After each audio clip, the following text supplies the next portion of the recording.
一金一銅嘅獎項。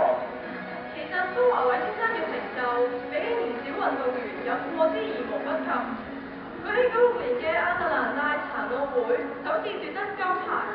其後喺00年嘅悉尼殘奧會奪得3金1銅嘅佳績，而喺上屆雅典殘奧會就奪得1金2銀，並刷新世界紀錄。喺運動場上有超凡嘅表現，令佢有神奇小子嘅稱號。但係喺金牌同埋榮譽嘅背後，你哋又知唔知蘇華偉先生嘅辛酸史呢？蘇華偉先生喺出世嘅時候就證實患咗黃疸病，接受治療之後，亦都難逃痙攣嘅困擾，行起路上嚟搖搖擺擺，難以取得平衡。細個嘅時候，佢跌倒過無數次，不過佢唔怕跌，唔怕痛，就係憑住呢一份毅力。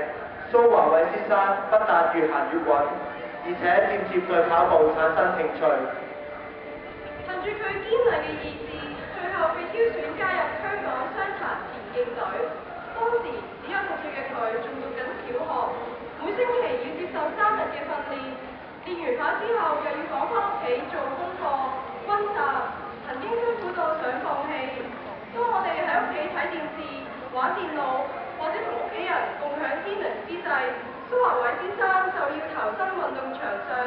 為競逐奧運金牌做準備，最終創造驕人嘅成績。聽過蘇華偉先生嘅故事，我哋應該好好學習蘇華偉先生嗰份不屈不撓嘅精神，為自己訂立目標，全力以赴，積極勇敢地面對生命嘅挑戰。